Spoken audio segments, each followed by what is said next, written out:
त्रिलोक मंडन हाथी का क्षुभित होना 83वां पर्व कथा। अथानंतर जिसे अत्यंत कौतुक उत्पन्न हुआ था, ऐसे राजा श्रेणिक ने शिर से प्रणाम कर गौतम स्वामी से पूछा कि हे भगवन, उन रामलक्ष्मण के घर में लक्ष्मी का विस्तार कैसा था। तब गौतम स्वामी ने कहा कि हे राजन, यद्यपि रामलक्ष्मण भरत और शत्रुघ्न के भोगों का वर्णन संपूर्ण रूप से नहीं किया जा सकता, तथापि हे राजन, बलभद्र और नारायण के प्रभाव से उनके जो वैभव प्रकट हुआ था वह संक्षेप से कहता हूँ, सो सुन। 2-3 उनके अनेक द्वारों तथा उच्च गोपुरों से युक्त इंद्रभवन के समान सुंदर लक्ष्मी का निवासभूत नंद्यावर्त नाम का भवन था। किसी महागिरी के शिखरों के समान ऊंचा चतुहशाल नाम का कोट था। वैजयंती नाम की सभा थी। चंद्रकांत मणियों से निर्मित सुविधि नाम की मनोहर शाला थी। अत्यंत ऊंचा तथा सब दिशाओं का अवलोकन कराने वाला प्रासाद कूट था। विंध्यगिरी के समान ऊंचा वर्धमानक नामक प्रेक्षागृह था। अनेक प्रकार के उपकरणों से युक्त कार्यालय थे। उनका गर्भगृह कुक्कुटी के अंडे के समान महान आश्चर्यकारी था। एक खंभे पर खड़ा था और कल्पवृक्ष के समान मनोहर था। उस गर्भगृह को चारों ओर से घेर कर तरंगाली नाम से प्रसिद्ध तथा रत्नों से देदीप्यमान रानियों के महलों की पंक्ति थी। बिजली के खंडों के समान कांति वाला अम्भोजकांड नाम का शय या गृह था। सुंदर सुकोमल स्पर्श वाली तथा सिंह के शिर के समान पायों पर स्थित शया थी। उगते हुए सूर्य के समान उत्तम सिंहासन था। चंद्रमा की किरणों के समूह के समान चमर थे। इच्छानुकूल छाया को करने वाला चंद्रमा के समान कांति से युक्त बड़ा भारी छत्र था। सुख से गमन कराने वाली विषमोचिका नाम की 2 खड़ाऊ थी। अनर्घ्य वस्त्र थे, दिव्य आभूषण थे, दुर्भेद्य कवच था, देदीप्यमान मणिमय कुंडलों का जोड़ा था। कभी व्यर्थ नहीं जाने वाले गदा, खड्ग, कनक, चक्र, वाण तथा रणांगण में चमकने वाले अन्य बड़े बड़े शस्त्र थे। 50 लाख हल थे। 1 करोड़ से अधिक अपने आप दूध देने वाली गायें थी, जो अत्यधिक संपत्ति के धारक थे तथा निरंतर न्याय में प्रवृत्त रहने थे। ऐसे अयोध्या नगरी में निवास करने वाले कुलों की संख्या कुछ अधिक 70 करोड़ थी। गृहस्थों के समस्त घर अत्यंत सफेद, नाना आकारों के धारक, अक्षीण खजानों से परिपूर्ण तथा रत्नों से युक्त थे। नाना प्रकार के अन्नों से परिपूर्ण नगर के बाह्य प्रदेश छोटे मोटे गोल पर्वतों के समान जान पड़ते थे और पक्के फर्शों से युक्त भवनों की चौशालें अत्यंत सुखदायी थी। उत्तमोत्तम बगीचों मध्य में स्थित, नाना प्रकार के फूलों से सुशोभित, उत्तम सीढ़ियों से युक्त एवं क्रीड़ा के योग्य अनेकों वापिकाएं थी। देखने के योग्य अर्थात सुंदर सुंदर गायों और भैंसों के समूह से युक्त वहां के कुटुंबी अत्यधिक सुख से सहित होने के कारण उत्तम देवों के समान सुशोभित हो रहे थे। सेना के नायक स्वरूप जो सामंत थे वे लोकपालों के समान कहे गए थे तथा विशाल तेज के धारक राजा लोग महेंद्र के समान वैभव से युक्त थे। 22 अप्सराओं के समान संसार के सुख की भूमि स्वरूप अनेक सुंदरी स्त्रियां थीं और इच्छानुकूल सुख के देने वाले अनेक उपकरण थे। जिस प्रकार पहले चक्ररत्न को धारण करने वाले राजा हरिशेन के द्वारा यह भरत क्षेत्र परम शोभा को प्राप्त हुआ था, उसी प्रकार यह भरत क्षेत्र राम के द्वारा परम शोभा को प्राप्त हुआ था। अत्यधिक संपदा को धारण करने वाले भव्यजन जिनकी निरंतर पूजा करते थे, ऐसे हजारों चैत्यालय श्री रामदेव ने निर्मित कराए थे। देश, गांव, नगर, वन, घर और गलियों के मध्य में स्थित सुखिया मनुष्य मंडल बांध बांध कर सदा यह चर्चा करते रहते थे कि देखो यह समस्त साकेत देश इस समय आश्चर्यकारी स्वर्ग लोक की उपमा प्राप्त करने के लिए उद्यत है। जिस देश के मध्य में, जिनका वर्णन करना शक्य नहीं है ऐसे ऊंचे ऊंचे भवनों से अयोध्यापुरी इंद्र की नगरी के समान सुशोभित हो रही है। वहां के बड़े बड़े विद्यालयों को देखकर यह संदेह उत्पन्न होता था कि क्या ये तेज से आवृत देवों के क्रीड़ाचल हैं अथवा शरद ऋतु के मेघों का समूह है।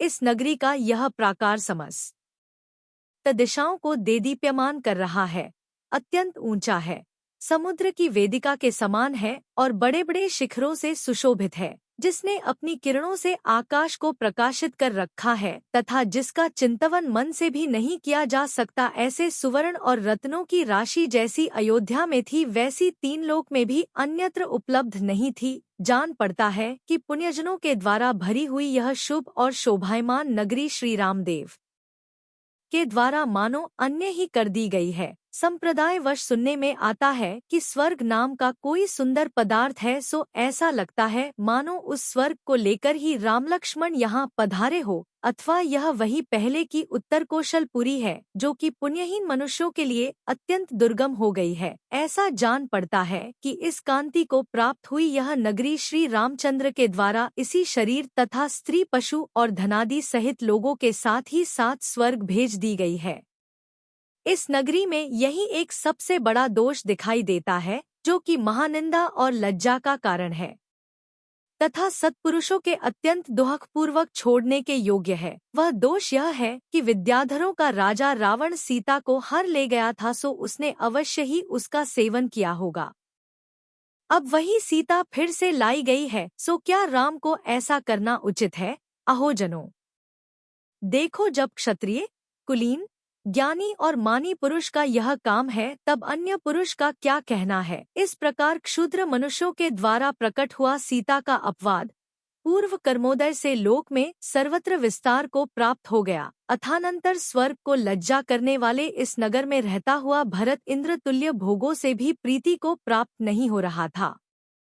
वह यद्यपि 150 स्त्रियों का प्राणनाथ था तथापि निरंतर उस उन्नत राज्य लक्ष्मी के साथ द्वेष करता रहता था। वह ऐसे मनोहर क्रीड़ास्थल में जो कि छपरियों, अट्टालिकाओं, शिखरों और दहलियों की मनोहर कांति से युक्त पंक्तिबद्ध रचित बड़े बड़े महलों से सुशोभित था, जहाँ के फर्श नाना प्रकार के रंग बिरंगे मणियों से बने हुए थे, जहाँ सुंदर सुंदर वापिकाएं थीं, जो मोतियों की मालाओं से व्याप्त था, सुवर्ण जटित था, जहाँ वृक्ष फूलों से युक्त थे, जो अनेक आश्चर्यकारी पदार्थों से व्याप्त था, समयानुकूल मन को हरण करने वाला था, बांसुरी और मृदंग के बजने का स्थान था, सुंदरी स्त्रियों से युक्त था, जिसके समीप ही मदभीगे कपोलों से युक्त हाथी विद्यमान थे, जो मद की गंध से सुवासित था, घोड़ों की हिनहिनाहट से मनोहर था, जहाँ कोमल संगीत हो रहा था, जो रत्नों के प्रकाशरूपी पट से आवृत था तथा देवों के लिए भी रुचिकर था, धैर्य को प्राप्त नहीं होता था। चकित चित्त का धारक भरत संसार से अत्यंत भयभीत रहता था।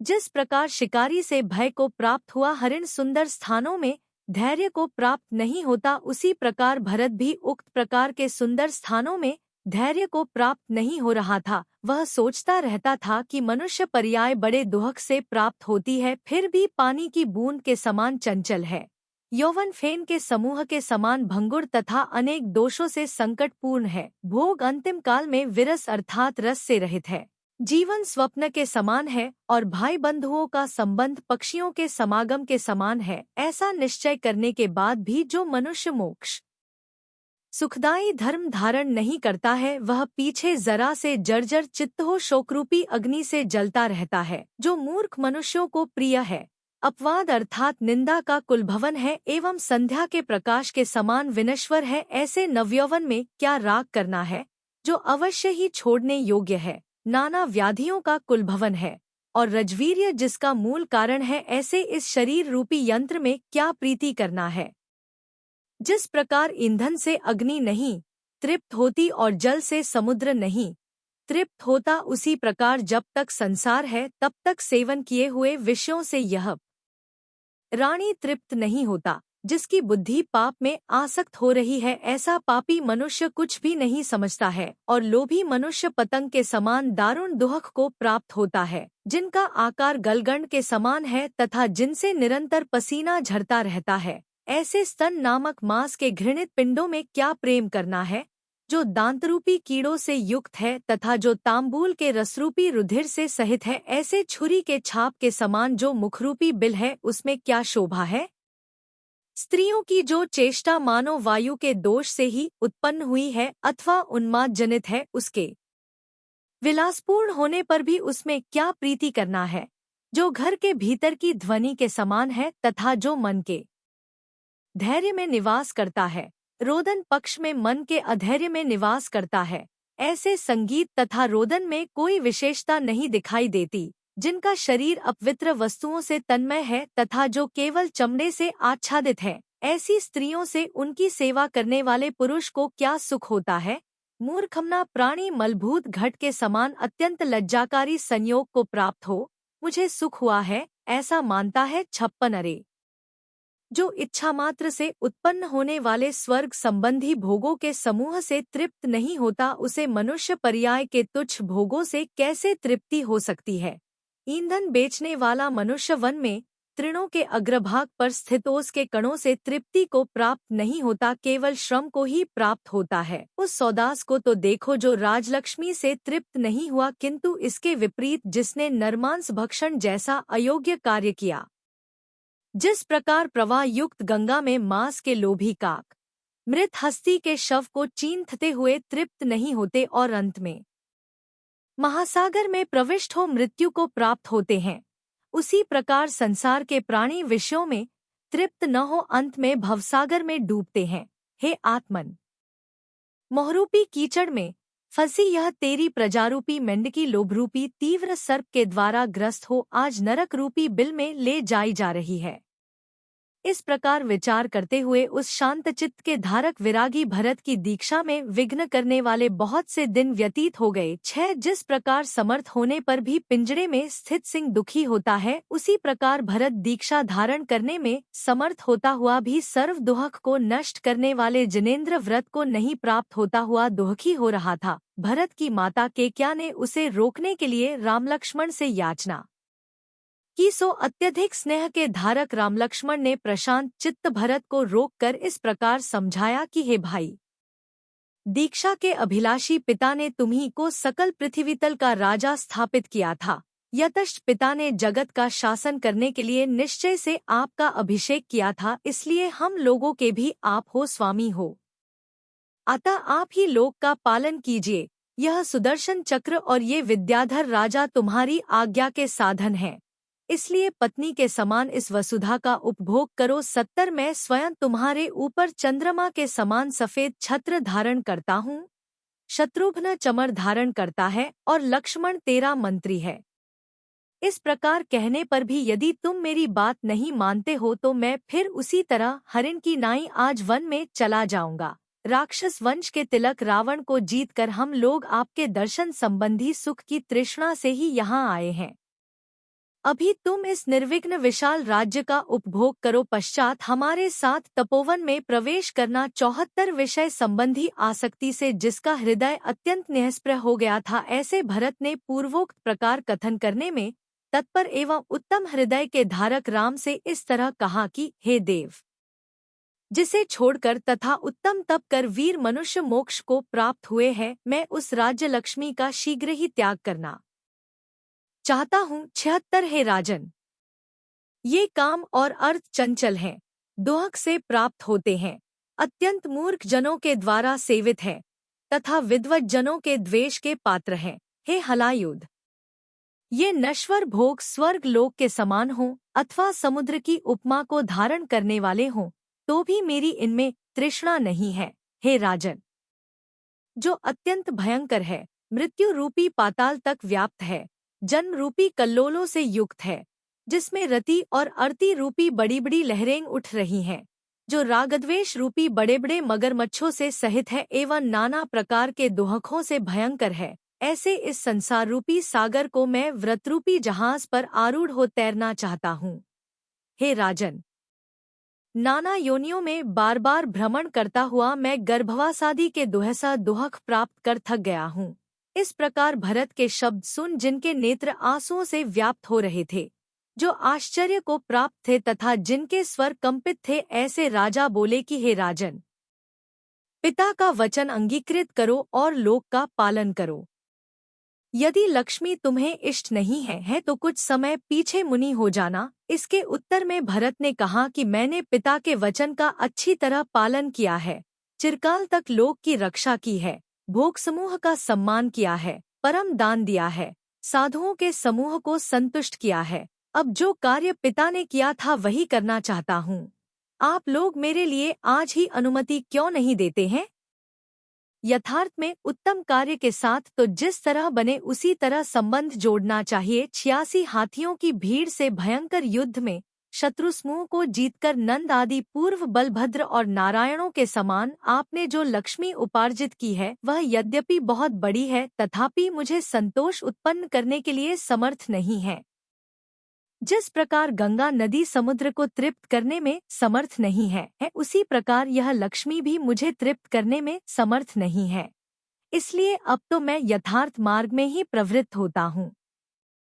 इस प्रकार कहकर तथा उनसे पूछकर तीव्र संवेग से युक्त भरत संभ्रम के साथ भरत चक्रवर्ती की नाई शीघ्र ही सिंहासन से उठ खड़ा हुआ। 6 अथानंतर मनोहर गति को धारण करने वाला भरत ज्यों ही वन को जाने के लिए उद्यत हुआ त्यों ही लक्ष्मण ने स्नेह और संभ्रम के साथ उसे रोक लिया, अर्थात उसका हाथ पकड़ लिया। अपने हाथ से लक्ष्मण के करपल्लव को अलग करता हुआ भरत जब तक अविरल अश्रु वर्षा करने वाली माता को समझाता है तब तक राम की आज्ञा से, जिनकी लक्ष्मी के समान चेष्टाएं थी तथा जिनके नेत्र वायु से कंपित नील कमल के समान थे, ऐसी भरत की स्त्रियां आकर उसके प्रति रोदन करने लगी।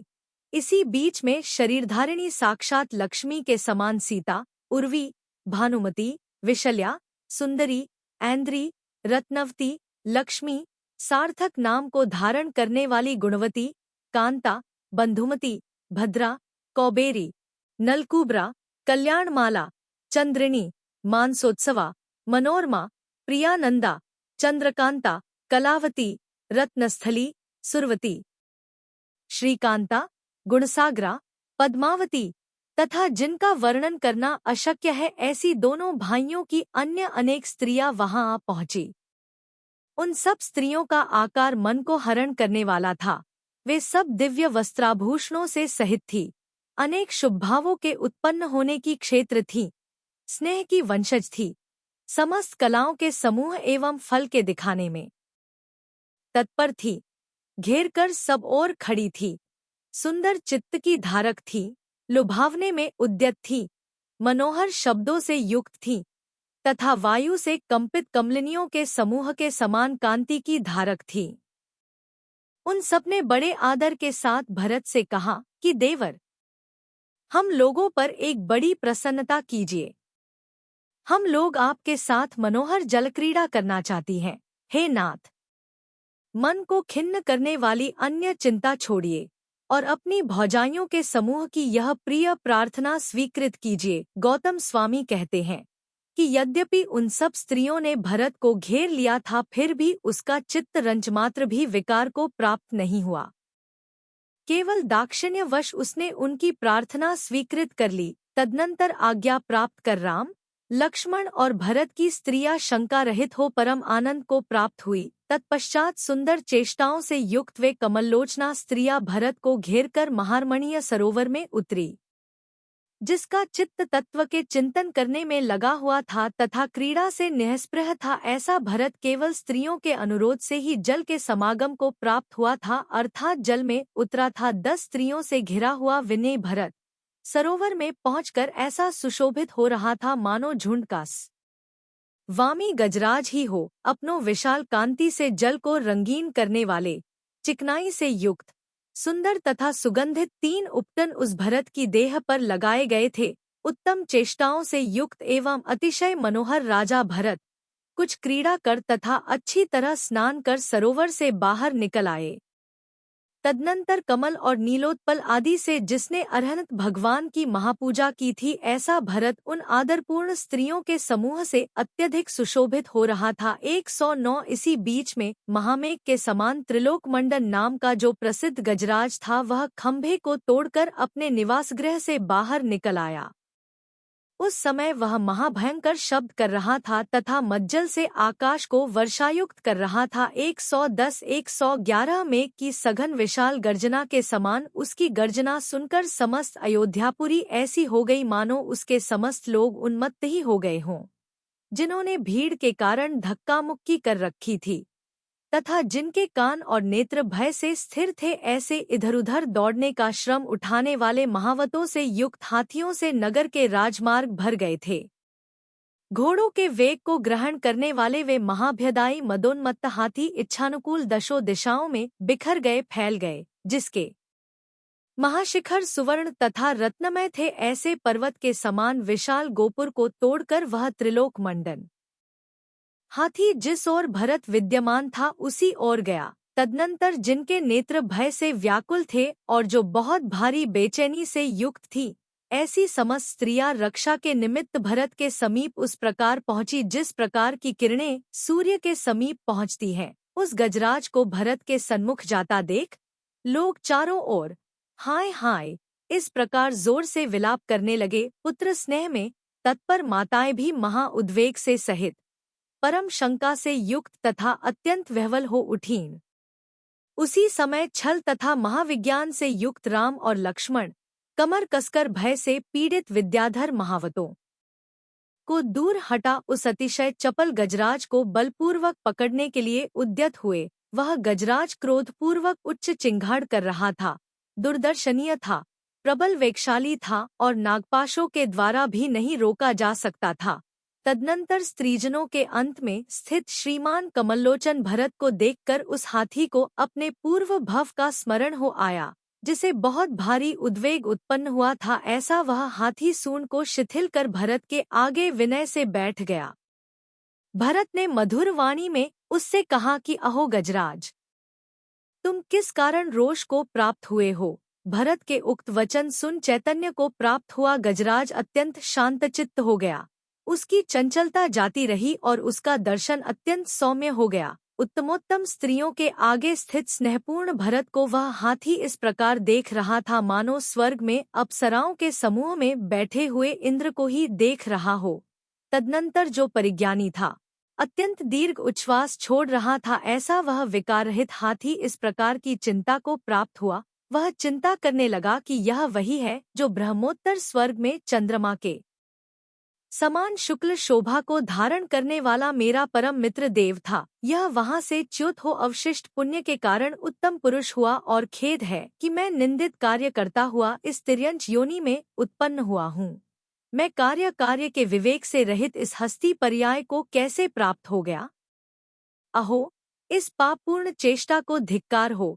अब इस समय पूर्व भव की स्मृति को प्राप्त हो व्यर्थ ही क्यों संताप करूं?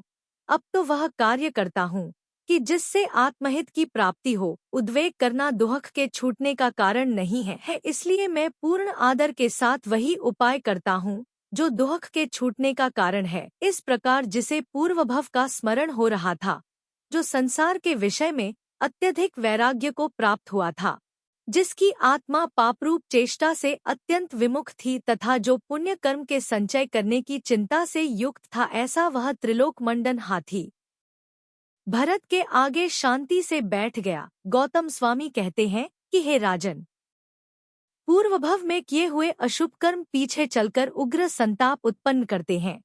इसलिए हे भव्यजनों, शुभ कार्य करो क्योंकि सूर्य के रहते हुए स्खलित होना उचित नहीं है। इस प्रकार आर्ष नाम से प्रसिद्ध रविशेणाचार्य कथित पद्मपुराण में त्रिलोक मंडन हाथी के क्षुभित होने का वर्णन करने वाला 83वां पर्व समाप्त हुआ।